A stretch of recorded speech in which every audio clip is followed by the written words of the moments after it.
Hello स्वागत है आप सभी लोगों का हमारे पाकिस्तानी रिएक्शन चैनल में। की तरफ से मैं हूं इंतजाम, मेरे साथ है और मैं हूं आपका अपना मोटा भाई।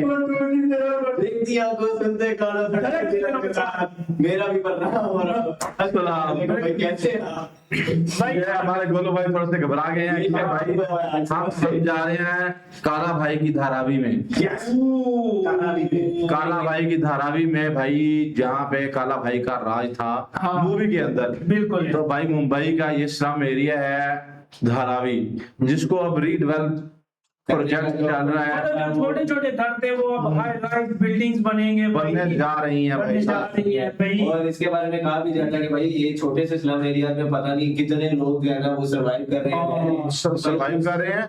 और भाई पूरे मुंबई की जीडीपी एक तरफ और ये धारावी की जीडीपी एक तरफ भी और इधर बड़ा बड़ा काम हो रहा है भाई साहब। सही है। और मैंने एक रिसेंट वीडियो भी की थी भाई, जिसमें बताया भी था कि धारावी में वो लोग किस किस तरह भाई सर्वाइव कर रहे हैं और कितनी कितनी हैवी इंडस्ट्रीज वहां पे लगाई है भाई। बिल्कुल, काफी जीडीपी में कितना वो सपोर्ट कर रहे हैं भाई। अब उसकी तरफ भी गवर्नमेंट का ध्यान गया है कि भाई साहब ये जो है ना, जब इतना डेवलप हो चुका है मुंबई, तो भाई धारावी को भी डेवलप होना चाहिए। और लोगों का राइट है भाई, लोगों का राइट है भाई, ताकि वो भी आलीशान जो है वो घरों में रह सके। और उनके वो जो कचरा एरिया जो बिल्कुल पोल्यूशन वाला हुआ है वो भी भाई साफ सुथराई भी होगी। वो सारा डेवलप होगा। तो चलते हैं जी अपनी वीडियो की तरफ और देखते हैं जाने कि कौन सा प्रोजेक्ट में कौन कौन सी टीम्स है, क्या खर्चा है और कितना बजट है और कैसे कैसे भाई काम होगा। तो ओके जी, लेट्स गेट स्टार्टेड। ये मीठी रिवर है, मुंबई के पहाड़ों से निकलती है, 17.8 किलोमीटर चलती है और महीन क्रीक से समुद्र में जाके मिल जाती है। रास्ते में ही मुंबई के सबसे महंगे बिजनेस डिस्ट्रिक्ट के बगल में से निकलती है और एशिया की सबसे बड़ी बस्ती के बिल्कुल किनारे से। जुलाई 2005 में इसी नदी ने पूरे मुंबई को डुबाया था। एनक्रोचमेंट ने इसे इतना सिकोड़ दिया कि बारिश का पानी कहीं जा ही नहीं पाया। तब से ये नदी सवाल बन चुकी है, जिसे हर गवर्नमेंट ने देखा लेकिन इग्नोर किया। ये है सेक्टर 6 और ये परिवार अपना सामान पैक कर रहा है, लेकिन आज ये लोग यहाँ से जा रहे हैं। ये सिर्फ एक घर का शिफ्ट नहीं, ये ट्रांसफॉर्मेशन का हिस्सा बना इंडिया के सबसे बड़े अर्बन प्रोजेक्ट का। और आज मैं आपको दिखाऊंगा कि वो ट्रांसफॉर्मेशन असलियत में जमीन पर कैसा लगता है। पहले ये समझना जरूरी है कि धारावी एक्चुअली है क्या, क्योंकि बाहर से लोग सिर्फ से एक शब्द में डिस्क्राइब कर देते हैं, स्लम। और वो शब्द इस जगह के साथ सबसे बड़ा इंजस्टिस है। नंबर सुनिए, 259 हेक्टेयर्स यानी कि लगभग 600 एकड़, और इस जमीन पर 10 लाख से ज्यादा लोग हैं। डेंसिटी का एक बार अंदाजा लगाइए, यहाँ के 1 स्क्वायर किलोमीटर में जितने लोग रहते हैं 10 लाख से ज्यादा लोग रहते हैं भाई साहब। 10 लाख से ज्यादा मुंबई के एवरेज से कई गुना ज्यादा है। ये दुनिया के सबसे डेंस अर्बन सेटलमेंट्स में से एक है। इन गलियों के अंदर अप्रोक्सीमेटली 5000 बिजनेस एंटिटीज हैं, 15000 single room factories, leather, garments, pottery, plastic, recycling, food products. और ये सब सामान जाता कहाँ है? Middle east, south east Asia, Europe, America. जिस बस्ती को हम सिर्फ स्लम कहते हैं,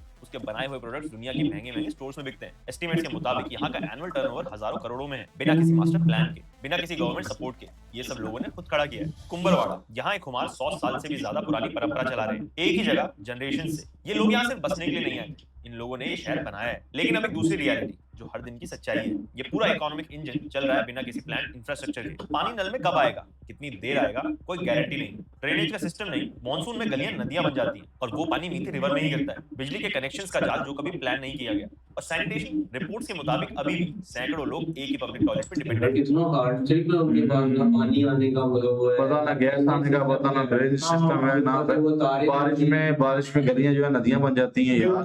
फिर तो वो करो जिस तरह का वो करती है भाई, घरों के अंदर पानी जाता होगा, घरों के अंदर जाता होगा भाई। नुकसान हो जाता है। जैसे वो सर्वाइव करें ये तो उन्हीं को पता है ना भाई। और फिर भी भाई बगैर किसी वो प्राइवेट सेक्टर के, बगैर गवर्नमेंट के, वो गवर्नमेंट की सपोर्ट के इतनी बड़ी जीडीपी में इतना आ गए हैं भाई। भाई साहब। और मिडिल ईस्ट और अमेरिका वगैरह में उनका जो बनाया है, जो एक्सपोर्ट कर रहे हैं, देख ले यार। हैट्स ऑफ भाई। बिल्कुल यार, सिस्टम के इतना बड़ा एम्पायर खड़ा कर दिया। उन लोगों को प्रॉपर इंफ्रास्ट्रक्चर मिलेगा तो वो लोग क्या करेंगे? और ये सवाल इस पूरी स्टोरी का कोर है। धारावी को बदलने की बात नई नहीं है। 1985 में राजीव गांधी मुंबई आए और पहली बार रीडेवलपमेंट का वादा हुआ।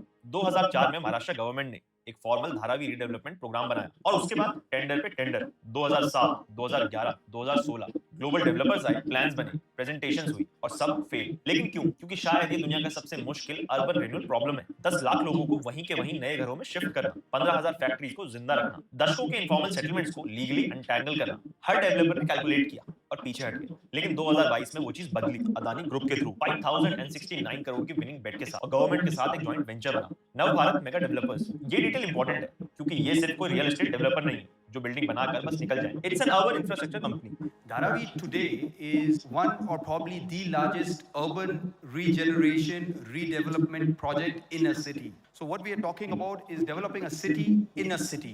अर्बन इंफ्रा का मतलब है पूरा सिस्टम। एक बार स्ट्रक्चर को समझिए क्योंकि ये इंपॉर्टेंट है। अदानी के पास एग्जीक्यूशन है, लेकिन जमीन का मालिक आज भी महाराष्ट्र गवर्नमेंट है। कंपनी डेवलपमेंट राइट्स के लिए प्रीमियम देती है और बदले में प्लान को एग्जीक्यूट करती है। और सच बताऊं तो 40 साल में पहली बार किसी ने इतना बड़ा रिस्क उठाया। अब चलिए देखते हैं कि आखिर ग्राउंड पर क्या हो रहा है। जनवरी 2025 में नव भारत मेगा डेवलपर्स ने रेलवे से मिली हुई जमीन पर पहली बार काम स्टार्ट किया। 40 साल में पहली बार इस प्रोजेक्ट में जमीन पर कुछ बना और अब इस मॉनसून के बाद पहली बार रिहैबिलिटेशन बिल्डिंग्स बन रही हैं। लगभग 11,000 टेनेमेंट्स, हर एक 350 स्क्वायर फीट, सेक्टर 6 की रेलवे लैंड पर। ये लगभग 95,000 करोड़ का कमिटमेंट है। इंडिया के किसी भी प्राइवेट अर्बन प्रोजेक्ट से बड़ा। प्रोजेक्ट के मुताबिक पहले 10,000 घर अगले 1.5 साल में डिलीवर होने। सेक्टर 6 के रेसिडेंट्स, जिनमें वो परिवार भी हैं जिनको आपने स्टार्टिंग में देखा था, एग्रीमेंट साइन करके ट्रांजिशन हाउसिंग में जा रहे हैं। 350 स्क्वायर फीट सुनने में कम लगता है, लेकिन एक बात समझिए कि इस 350 स्क्वायर फीट में क्या है। पहली बार अपना खुद का प्राइवेट टॉयलेट, पहली बार नल में भरोसेमंद पानी, पहली बार लीगल बिजली का मीटर। जो चीजें हम अपने घरों में नोटिस तक नहीं करते, वो यहाँ इस जनरेशन की सबसे बड़ी अपग्रेड है। इसमें है एक multi modal transit hub, metro, rail, बस, सब कुछ एक जगह कनेक्टेड। क्योंकि धारावी मुंबई के बिल्कुल सेंटर में बैठा है। बीकेसी से सिर्फ एक नदी के फासले पर एक ग्रीन स्पाइन, वहीं नेचर पार्क से शुरू होकर पूरे एरिया के बीच से गुजरता हुआ ग्रीन कॉरिडोर। और डिजाइन टीम ने भी काफी अच्छा काम किया है। रिपोर्ट्स के मुताबिक मास्टर प्लानिंग में इंटरनेशनल अर्बन डिजाइन फर्म्स भी इन्वॉल्व हैं और सिंगापुर के पब्लिक हाउसिंग एक्सपर्ट तक एडवाइस करते हैं। वही सिंगापुर जिसने स्लम्स को दुनिया की बेस्ट पब्लिक हाउसिंग में कन्वर्ट कर दिया। रिहैबिलिटेशन का टारगेट 2030 और पूरे प्रोजेक्ट का होराइजन उससे भी आगे। और अब आते हैं उस नदी पे जहां से हमने ये वीडियो शुरू करी है। मीठी के लिए काम 2 लेवल पे हो रहा है। बीएमसी का सीवेज टनल जो लगभग पूरा हो चुका है, हर दिन 168 million litres of untreated sewage को नदी तक पहुंचने से पहले इंटरसेप्ट करेगा और धारावी के प्रपोज्ड सीवेज ट्रीटमेंट प्लांट तक लेकर जाएगा। और मास्टर प्लान में मीठी के किनारे एक वाटर फ्रंट भी प्रपोज्ड है, जो अगर बना तो मरीन ड्राइव के बाद मुंबई का सबसे बड़ा वाटर फ्रंट होगा। 2005 में जिस नदी ने शहर को डुबाया था, जिस नदी को दशकों तक शहर ने अपना गटर बनाया, और उसी के किनारे लोग इवनिंग वॉक करने आएंगे। और ये है एम्बिशन का स्केल। भाई अगर वो कंपनी जिसने सिंगापुर को वो स्लम एरिया से इतना डिजाइन कर दिया, इंफ्रा दे दिया, मॉडर्न फैसिलिटीज दे दी, अगर वो कंपनी यहाँ पे बिल्ड कर रही है, धारावी के प्रोजेक्ट में पार्टिसिपेट कर रही है, तो भाई तकदीर बदलने वाली है। तुम्हारी भी तकदीर बदलने वाली है। वैसे इंडिया की तकदीर बदल चुकी है भाई, धारावी की तकदीर भी है। अब ये समझना जरूरी है कि इस प्रोजेक्ट का सबसे मुश्किल हिस्सा बिल्डिंग्स नहीं है, सबसे मुश्किल हिस्सा है लोग। इस स्केल के ट्रांसफॉर्मेशन में 3 मेजर चैलेंजेस हैं। पहला, एलिजिबिलिटी का सिस्टम। हर रेसिडेंट का स्टेटस एक जैसा नहीं, इसलिए गवर्नमेंट ने क्लियर फ्रेमवर्क बनाया है। जो लोग 2000 से पहले से आए उन्हें धारावी में फ्री 350 स्क्वायर फीट का घर मिलेगा। जो 2000 और 2011 के बीच आए उन्हें भी घर मिलेगा। मुंबई रीजन में पीएमएवाई स्कीम में 2.5 लाख रुपए में या फिर रेंटल ऑप्शंस। पहली बार ऐसा फ्रेमवर्क है जिसमें दोनों कैटेगरीज को घर मिल रहा है। पहले के प्लान्स में इनएलिजिबिलिटी का मतलब होता था कुछ भी नहीं। सर्वे अभी चल रहा है और जितने ज्यादा लोग अभी पार्टिसिपेट करेंगे उतना ज्यादा ये प्रोग्रेस स्मूथ होगा। दूसरा, लाइवलीहुड। 15,000 फैक्ट्रीज जो आपने स्टार्टिंग में देखी, ये सिर्फ घर का नहीं, एक चलती फिरती इकोनॉमी का ट्रांजिशन है। मास्टर प्लान में कमर्शियल स्पेसेस और आर्टिसंस के लिए अलग से जगह रखी गई है, क्योंकि डेवलपर्स बहुत अच्छे से जानते हैं कि धारावी की असली वैल्यू उसकी इकोनॉमी है और उसको जिंदा रखना ही इस प्रोजेक्ट की सक्सेस होगी। रिहैबिलिटेशन का टारगेट 2032 है, 6 साल एक पूरे शहर को रीडेवलपमेंट करने के लिए। इस बीच लाखों लोग ट्रांजिशन हाउसिंग में होंगे और ये ट्रांजिशन जितना स्मूथ होगा, इस प्रोजेक्ट की कहानी उतनी ही अच्छी लिखी जाएगी। स्केल का मतलब ये नहीं होता कि कोई भी चीज आसान नहीं होगी, लेकिन 40 साल में पहली बार इन सवालों के जवाब प्लान्स में लिखे हुए हैं, सिर्फ हवा में नहीं। ये परिवार अब ट्रांजिशन में है और फिर अगर सब कुछ प्लान के मुताबिक चला, एक नया घर, अपना टॉयलेट, नल में पानी, एक खिड़की जिससे रोशनी आए, 10 लाख लोग, 1 लाख टेनेमेंट्स और हर नंबर के पीछे एक कहानी। 40 साल से ये शहर धारावी को बदलने का वादा कर रहा था। 40 साल तक वो वादा सिर्फ कागजों पर था। अब पहली बार जमीन पर कुछ शुरू हो चुका है और वो वादा अब अदानी और महाराष्ट्र गवर्नमेंट के हाथ में है। बिल्डिंग बनेगी, ट्रांजिट हब बनेगी, सीवेज ट्रीटमेंट प्लांट चलेंगे और मैं कुछ टाइम बाद वापस आऊंगा और मुझे किसी रिपोर्ट की, किसी प्रेस रिलीज की जरूरत नहीं पड़ेगी, क्योंकि ये शहर बदल रहा है और 5 साल बाद मीठी रिवर खुद बता रही है बदल रहा है भाई। आज की वीडियो के लिए इतना ही। आई होप आपको आज की वीडियो से कुछ सीखने को मिला and I will see you in the next one. Okay हो गया भाई। जान आप भाई सोए हुए थे, मुझे लगता है आप वीडियो नहीं भाई नहीं, मैं यार इनकी जो साइंस देख के और इनकी जो आने वाली पीढ़ी के लिए इतना इंफ्रास्ट्रक्चर देख के ना मैं यकीन मानो हैरान हो गया हूँ भाई। आप देखो, मैं यही सोचता था यार मुंबई जैसी इतनी हाई राइज सिटीज, इतनी हाई राइज बिल्डिंग्स के साथ ये धारावी बना हुआ है, मतलब इतना लो क्लास होगा, लेकिन इसके अंदर जितना बिजनेस चल रहे हैं यार, इस चीज का तो हमें अंदाजा ही नहीं था ये यार। आपको आज पता लगा होगा कि भाई धारावी से एक्सपोर्ट हो रही हैं भाई, और ये बिल्कुल। टेक्सटाइल और काफी सारी चीजें जो यूरोप, अमेरिका और मिडिल ईस्ट में हो रही हैं। ऐसे ही है। और भाई धारावी में बहुत बड़ा सिस्टम है यार। और मोटा भाई मैंने ये देखा है कि अडानी साहब ने नवी मुंबई एयरपोर्ट बनाया है, हाँ। उसमें भी उन्होंने इन्वेस्टमेंट की है। हाँ। और अब ये धरावी भी मुंबई में अगर इस पे भी प्रोजेक्ट में वो इन्वेस्टमेंट कर रहे हैं। इन्वॉल्वमेंट है उनकी। हाँ बिल्कुल इस तो तरह ये अडानी साहब मुंबई पे कुछ ज्यादा ही नहीं वो मेहरबान हो गया भाई।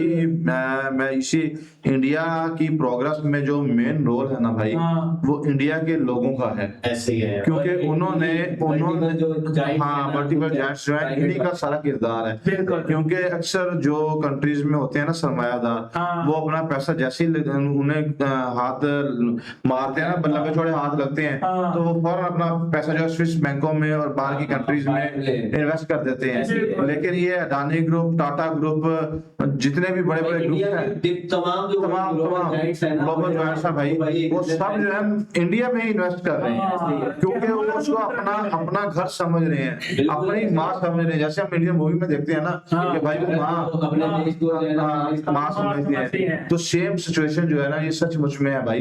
और अपनी इन्वेस्टमेंट जो है भाई वो इंडिया में ही कर रहे हैं। अंबानी वालों को देख लें, उन्होंने तारा बनाया, वो एनिमल हाँ, रेस्क्यू सेंटर, उसके बाद जामनगर ऑयल रिफाइनरी इंडिया में ही है। बिल्कुल इंडिया इंडिया में में। अडानी साहब को देखे तो नवी मुंबई एयरपोर्ट में उनका वो भाई योगदान है बहुत बड़ा। और अब खराबी में भी भाई नवी मुंबई का हाँ यार तुम कितने गिनाओगे भाई? यार वो तो तुम पोर्ट तो भूल गए हो ना, मुंद्रा पोर्ट तो भूल गई हो। इतने बड़े बड़े प्रोजेक्ट्स हैं। एयरपोर्ट भी बन गया मुंद्रा। हाँ, यार इतने तो भाई सच में जो है ना धारावी की किस्मत बदलने जा रही है। एक चीज और याद आई है जी। अडानी साहब की तरफ से वो जो ऋषिकेश वाला रोपवे प्रोजेक्ट है, हाँ जिससे भाई वो बद्रीनाथ हाँ, में मेरे को उनका जो मतलब रिलीजियस प्लेस है उस जगह पे उसमें भाई टूरिस्ट के वो आने जाने वाले जायरीन के लिए जो है ना उन्होंने आसानी के लिए रोपवे प्रोजेक्ट बदल रहा है। तो भाई इस तरह के मल्टीपल प्रोजेक्ट्स में भाई उनका मेगा प्रोजेक्ट है इंडिया के, उनमें भाई वो पार्टिसिपेट कर रहे हैं। हाँ तो उम्मीद है कि भाई धारावी की किस्मत भी बदल जाएगी। बिल्कुल तो जी। अब- बस ये था आज का हमारा रिएक्शन। उम्मीद करते हैं आपको हमारा रिएक्शन अच्छा लगा होगा। अगर हमारा रिएक्शन अच्छा लगा तो हमारे चैनल को